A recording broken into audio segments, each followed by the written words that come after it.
This week on the Digital Coffee, what should brands and businesses be posting on social media? TikTok is updating its stories and Instagram launches subscriptions. All that and more after this.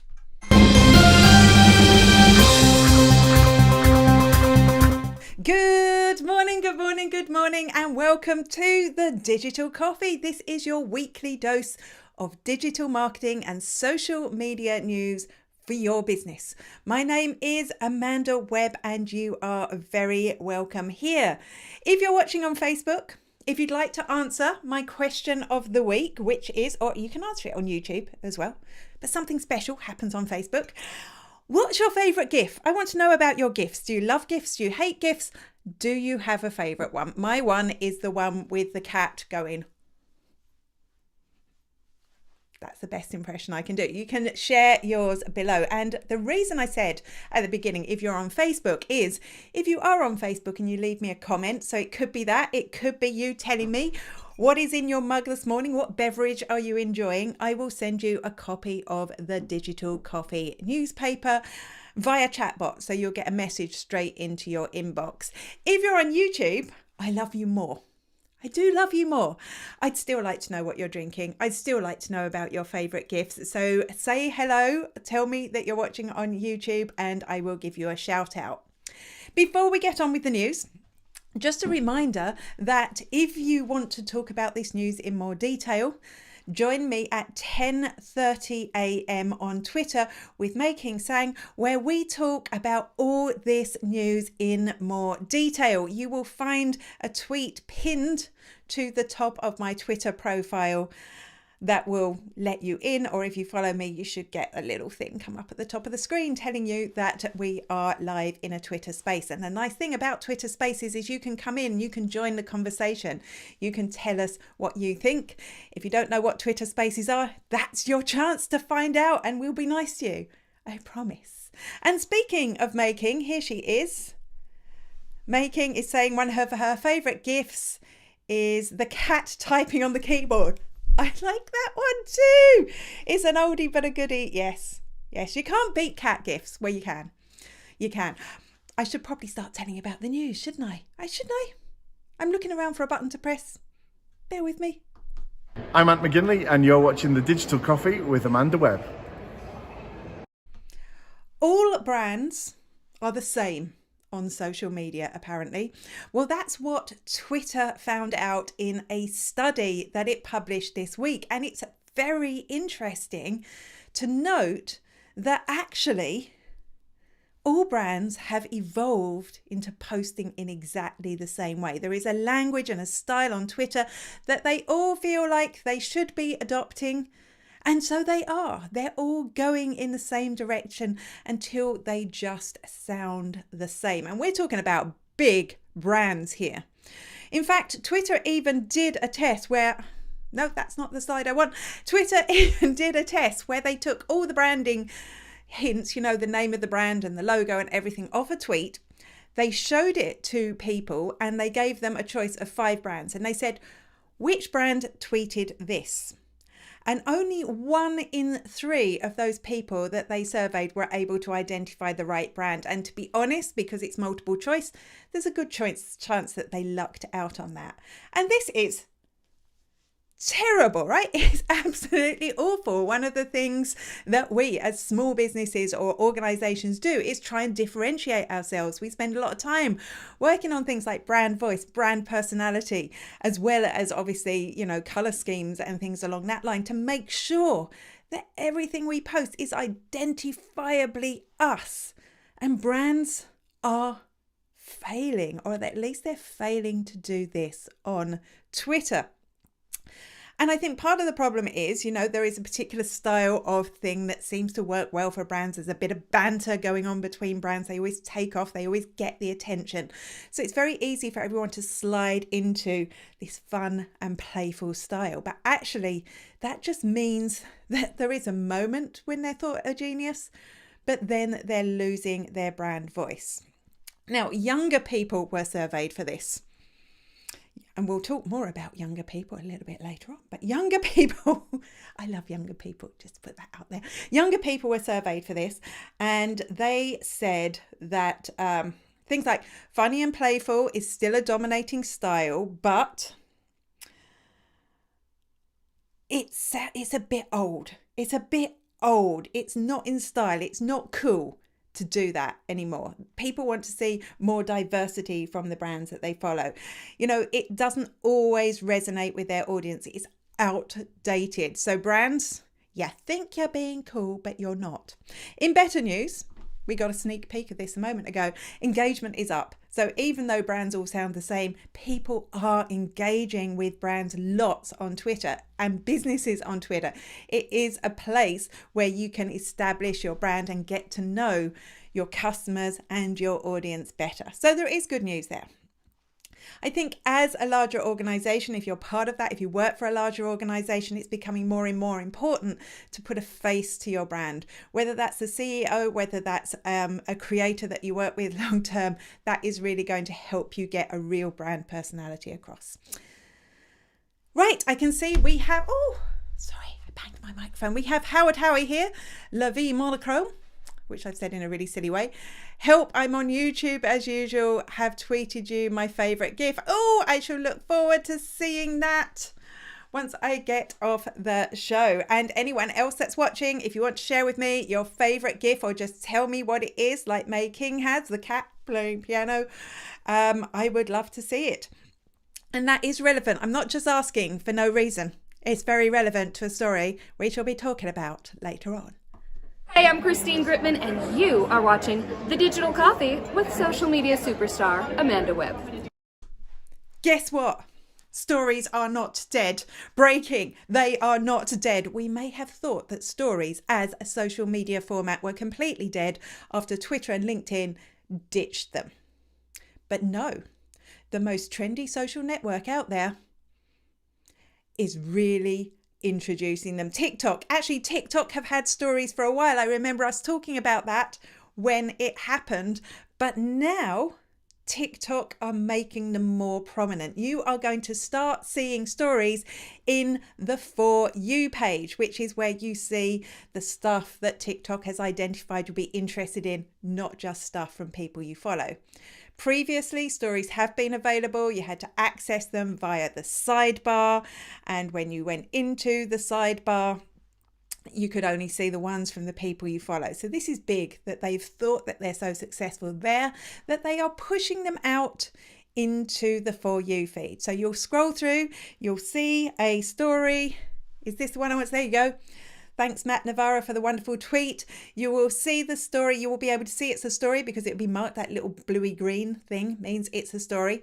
And if you tap into it, you will be able to tap through all the different elements in the story, much like you do on Instagram. It's interesting that it's there. I suppose much like you see on Instagram. What was I going to say? I had something really smart. I will come back to, oh yes, within 24 hours, those stories will disappear. That's what makes them different to the regular videos that you will see in your TikTok feed. They're fleeting. They're fleeting. And I suppose as a TikToker, these could be a good way to share your maybe less polished videos, your behind the scenes stuff, get people to know you a little bit more. You don't need to spend as much time creating them because they're gone so fast. There's James. James says, just don't pronounce it GIF, always GIF.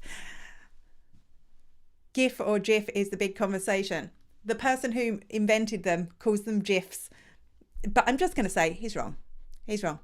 We've adopted that and it's now GIF. It is GIF. I wonder which one you actually use, James. Give me a J if it is GIF, not GIF. Hi, I'm Lee from Wellshot and you're watching The Digital Coffee with Amanda Webb. Cheers. One of the things I really like about LinkedIn video is that you can record your video and then you can upload it directly into LinkedIn all through the app. You can go in, you can say, I want to post a video interface appears so you can share, a quick snippet. No, it was really suited to stories, which they got rid of. But I think this is fabulous because sometimes we overthink the whole video production thing, right? We go, I will make an amazing video. And it just means it doesn't happen. So I love this from LinkedIn. I think it's great. Now it looks like they're working on a video trimmer. And this is useful because when you do video that way, when you record it and upload it immediately, there's the bit where you're pressing the button and then you're getting yourself ready, or maybe you're thinking, your eyes go to the sky, what is it I'm going to say at the beginning? And then at the end you say, and that's all from me, and go and press the button to stop again. And that, it's fine. It happens in everyone's video, but wouldn't it be nice if you can trim it? It looks like that you will be able to do this now. You'll be able to get rid of that little bit at the beginning and maybe that little bit at the end that don't quite work for you, which of course is good. But I wonder, is this the beginning of more editing tools on LinkedIn? We know they are considering short form video. We have heard that they're considering short form TikTok style videos. And the fact that you can record directly into your phone already suggests that would be a thing. So now with this interface, could this be the first step towards full editing and creating TikTok style videos on LinkedIn? I'm excited. This is, by the way, it's nowhere near happening yet. This was from a reverse hacker on Twitter, but I do hope we are going to see more of that type of thing on LinkedIn because I think already short form video is working there. I think it could work better if it had some additional features. I'm Ian Anderson-Gray and you're watching Digital Coffee with Amanda Webb. Tweetdeck. Tweetdeck is a tool from Twitter that helps you manage your Twitter account or helps you manage multiple Twitter accounts or helps you add team members to your Twitter account. It's desktop only, but it does kind of lay out the Twitter interface in a user-friendly way for people who need to manage it, if that makes sense. So instead of just one feed in the middle like you would see on Twitter, it is column-based. So you would have a column, which is your home feed, which you would normally see when you go to Twitter. You could have a mentions feed, so you can see all the people who are engaging with you without having to leave the main interface, no clicking around. You have a direct message feed. You can have a search box feed if there's particular words you're trying to monitor. You can add your Twitter lists in there. It is just a useful way to manage what's going on. It's quite good as well if you're doing a Twitter chat. It's a good way to keep a monitoring all the things that are going on for a Twitter chat without having to have 4 or 5 different tabs open on your browser. The one thing I think has always been missing from this is it doesn't work on mobile. And that's what I really would like to see on Twitter. It would be great. You could do it with the columns on a tablet or on a phone. There could be a way that you could still navigate much faster than you can on the main Twitter app. Also, this is where a lot of new features always came in. There was an option to schedule from here before you could schedule on your main Twitter account. There is the option to add team members, so they're tweeting from your account when they go into this specific window. And Twitter haven't updated it for years until recently. They brought in some updates towards the end of last year and now they've added some new ones. Now, I don't have these. I went in. It looks a lot nicer than it used to, but I don't have these. But this is what is coming down the line. Firstly, this is what Tweetdeck kind of looks like. They've only got 2 columns open there. But when you add a new column to Tweetdeck now, if it's a search column, you'll be able to be a lot more granular about the tweets that come up in that search column. In fact, it's bringing in some, it doesn't look like all, but some of the advanced search features. So you'll be able to eliminate words from that search column, which is particularly handy when a word means 2 different things in different languages.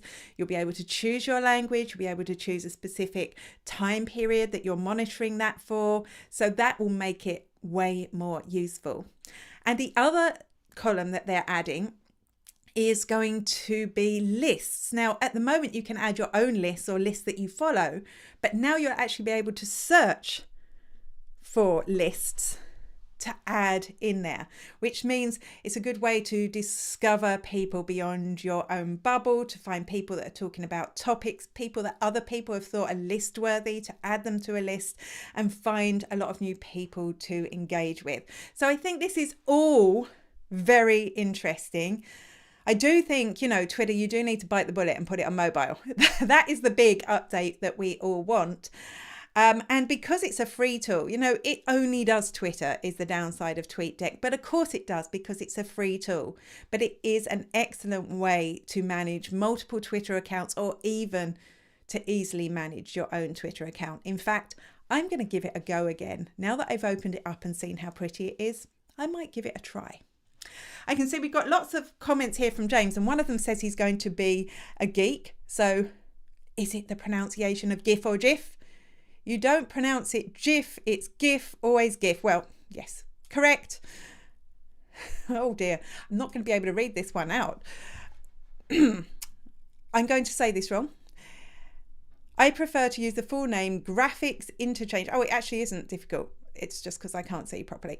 Graphics Interchange Format, not the acronym. Ha ha ha. Well, you're not going to get me doing that every time. Share your favourite graphics interface format, whatever it was. I've never examined what GIF stood for. Thanks for that, James. And James, it says he is showing his geek. So again, if you have a favourite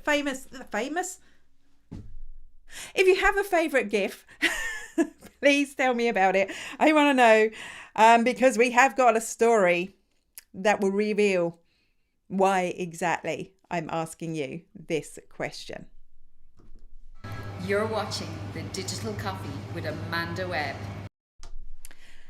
How do creators convince other brands to work with them? I mean, this is a big part of creator income. Yes, you can get we're talking about YouTube here. So yes, you can get your money from YouTube for them running ads on your video, but this is another wonderful income source, is partnering with brands.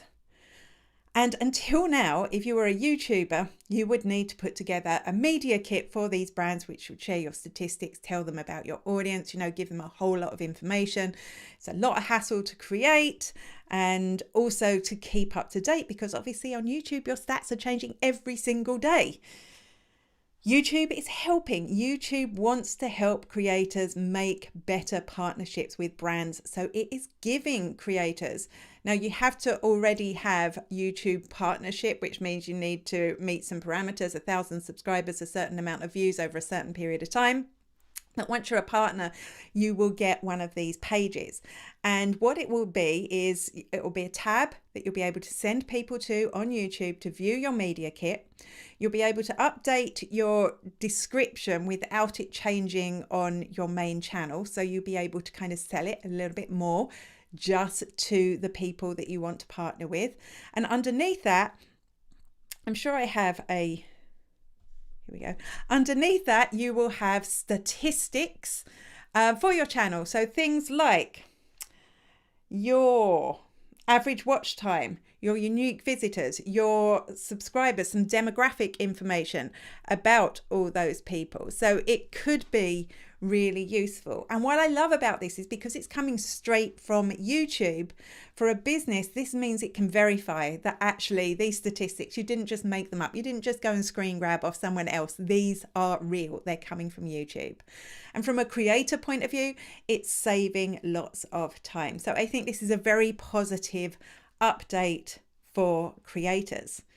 And I think the creator economy, even as a sideline to your existing business, if you have a large audience, looking at things like creator partnerships is something you could do as a creator. And that is the value of having a face behind your brand or your business. Hey, it's Andy at Content Cal here, and you're watching The Digital Coffee with Amanda Webb. Subscriptions. So subscriptions are like Twitter Super Follow, where you can pay to see exclusive content from your favorite people on Twitter. There's something on YouTube where you can subscribe to channels and you'll get extra benefits. There's Patreon, of course, which started this whole thing where people can sign up and get exclusive content from the creators that they love.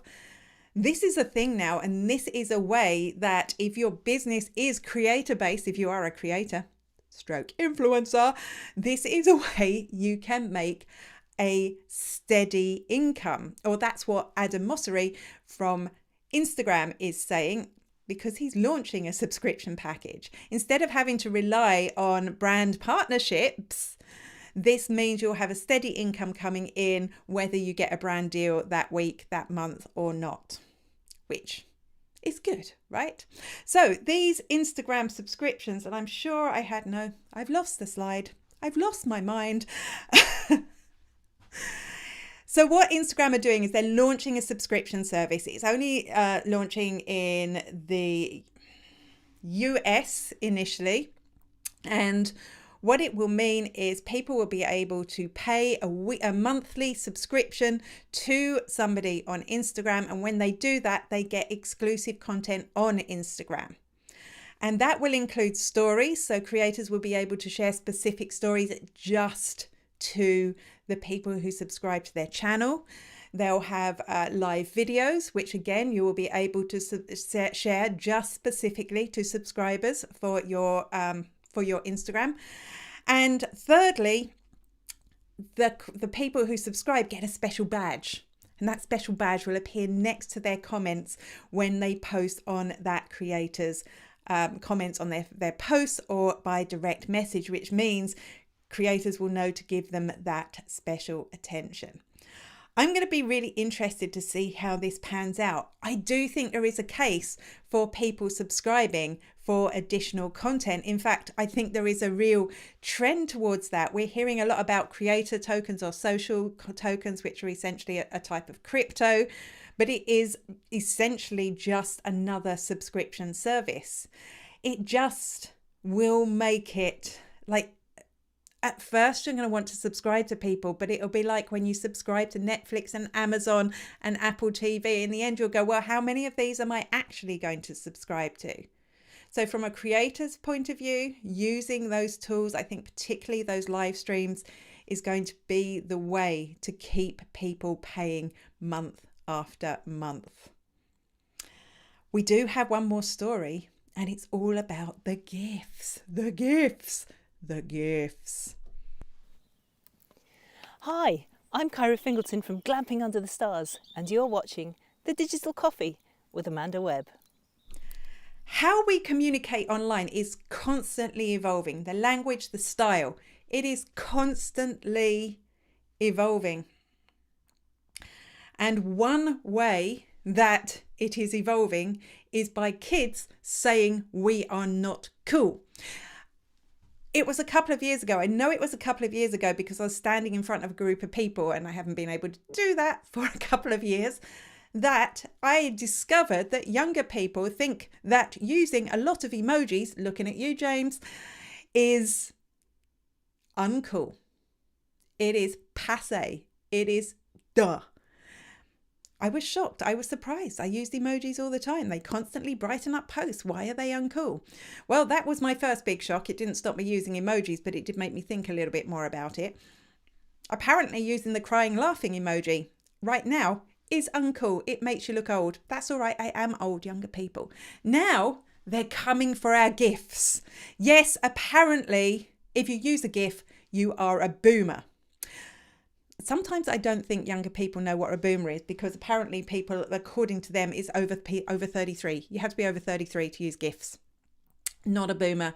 Kids, your grandparents are boomers, not me. But still, it is uncool to use GIFs on social media. I think it is fantastic to use GIFs on social media, and I don't think we should change our behavior because we are a different generation unless we are trying to communicate with that younger audience, under 33's Generation Z. In fact, don't stop using them, because the use of GIFs has skyrocketed, and they are putting this down to the boomers, the actual real boomers, joining apps like WhatsApp and discovering the use of GIFs. So if you're communicating with younger people, use them with caution. If you're not, why not troll them? I am so going to troll my younger nieces by sending them hundreds of GIFs now. I think it'll be fun. And here we go. James is saying, at university 14 years ago, you got told You got told lecturers would not reply to emails if we included emojis. So, it's gone full circle, hasn't it? Because they're probably the people that are using emojis now, and their students are going, oh, so embarrassing. It's really embarrassing. That is all for me for the Digital Coffee for this week. Don't forget to join me at 10:30 a.m. with May King Sang, and hopefully James and Howard Howie will join us as well to talk about these stories in more detail. You can come and have your say. You may agree with me, you may disagree with me. That's all good. Hopefully we'll see you there. It is the pinned tweet at Spiderworking if you want to come and join in. But if not, I will be back here, same bat time, same bat place next week. Until then, bye-bye.